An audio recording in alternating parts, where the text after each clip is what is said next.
Alhamdulillah. Wassalatu wassalam ala rasulillah wa ala alihi wa sahbihi ajmain. Amma ba'd. A'udhu billahi minash shaitanir rajim. Bismillahir rahmanir rahim. Innal muslimina wal muslimati wal mu'minina wal mu'minati wal qanitina wal qanitati wal sadiqina wal sadiqati wal sabirina wal sabirati wal khashiina wal khashiyati wal mutasaddiqina wal mutasaddiqati wal saimina wal saimati wal hafizina furujahum wal hafizati wal zakirina Allah kaseeran wal zakirati a'adallahu lahum maghfiratan wa ajran azima. Rabbi shrah li sadri wa yassir li amri wahlul 'uqdatam min lisani yafqahu qawli.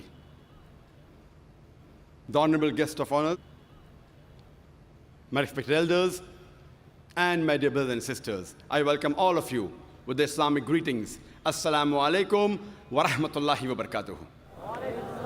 May peace, mercy, and blessings of Allah subhanahu wa ta'ala, of Almighty God, be on all of you. The topic of this evening's talk is women's rights in Islam, protected or subjugated. Women's rights, according to the Oxford Dictionary, are those rights that promote a position of social and legal equality of women with men.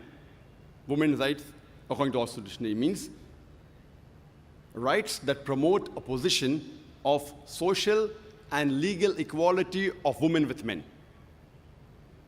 I'm not too much concerned about the conclusions, the modern ideas, and the categorical statements made by scientists and unexperienced armchair experts as how a life should be led by a woman. I'm going to base my conclusions on experience which has been proven by facts. Because experience and holistic truth is the sure test between the gold of truth and the glitter of theory. We have to check our intellect, because many a time our mind can go astray. Indeed, there was a time when the great minds of that day, they thought that the world was flat.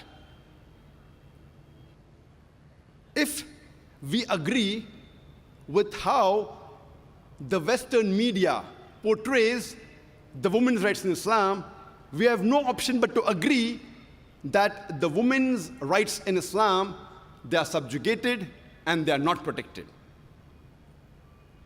The Western talk of women's liberalization is nothing but a disguised form of exploitation of a body, of deprivation of honor, and degradation of a soul. The Western society, claiming to uplift the woman, have actually degraded her to a status of concubines, mistresses, and society butterflies, which are employed as mere tools in the hands of sex marketers and pleasure seekers, which are hidden behind the colorful screen of art and culture. Islam gave women their due rights 1400 years ago. In the Yawm al-Jahiliyyah, it was known as the days of ignorance. Islam gave women the due rights. If we go back into history and analyze, when we read the history of Babylonian civilization, at that time, if a man committed murder, instead of him being punished, his wife was put to death. When we read the history of the Greek civilization, they had a mythological person by the name of Pandora, who was a woman, who was the cause of evil and misfortune in society. In the Greek civilization, the women were used for sex and pleasure. When we read the history of Roman civilization, When the Roman civilization reached its peak, a man was permitted to even kill his wife. Women were used for sex and pleasure. Nudity and promiscuity was common. When we read the history of the Egyptian civilization, they considered the woman as a sign of the devil. When we read the Arab civilization before the Quran was revealed, very often when a female child was born, she was buried alive. Alhamdulillah. Praise be to Allah. After the revelation of the Quran, and after the teachings of Prophet Muhammad, peace be upon him, the last and final messenger of the great Allah subhanahu wa ta'ala, the woman got the due rights. It uplifted the status of the woman. Imagine in the days of ignorance, it was known as Yawm al-Jahiliyyah. The Arabs were the most ignorant people of that time. And after the revelation of the Quran, the women, they got the due rights. Before we discuss the women's rights in Islam, I would like to point a few things. Muslims today, approximately, they constitute 20 to 25% of the world population. 1/5 to 1/4 of the world population today are Muslims. Some Muslim societies, they're close to Islam, while the others, they are far away from Islam. If anyone wants to judge the women's rights in Islam, he should not judge according to what Muslims do or what the Muslim society does.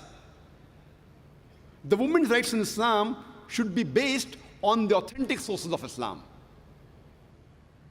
The authentic sources of Islam are the glorious Quran, the last and final revelation of Almighty God, and the authentic hadith of the last and final messenger, Prophet Muhammad, peace be upon him. So women's rights in Islam should only be judged and based on the authentic sources of Islam, the glorious Quran, and the authentic sayings of the beloved Prophet Muhammad sallallahu alaihi wasallam. The Quranic verses will never contradict among themselves. Neither would the Sahih Hadith. The Quran and the Sahih Hadith, they're in conformity. They will never contradict themselves. Yet we find that there are Muslim scholars, they have difference of opinion in many aspects of the woman. The main reason is that these scholars, they quote one particular verse of the Quran and neglect all the other verses of the Quran. The Quran should be read as a whole. And if we read the Quran as a whole, most of these differences will be solved. It's the duty of every true Muslim, whether man or woman, to seek the pleasure of Allah subhanahu wa ta'ala, Almighty God. The main aim should not be to get famous or to satisfy one's own ego. The main aim of every Muslim, whether man or woman, is to seek the pleasure of Allah subhanahu wa ta'ala. Men and women in Islam, they are equal. But equality does not mean identicality. They're equal, but they are not identical. Depending upon the biological makeup of the man and woman, there are differences. Depending upon the biological makeup of the man and woman, depending upon the physiological makeup, depending upon the psychological makeup, depending upon the physical makeup, Almighty God, Allah subhanahu wa ta'ala, has given different roles for men and women. Many a time, they're exactly the same, they're identical. And sometimes they differ depending upon the biological background, the physiological background, the psychological background, the physical background. He is our creator. He knows what is best for us. I have divided my talk, the women's rights in Islam, into 6 broad headings. The spiritual rights of the women in Islam, the economic rights of the women in Islam, the social rights of the women in Islam, the educational rights of the women in Islam, the legal rights of the women in Islam, and the political rights of the women in Islam.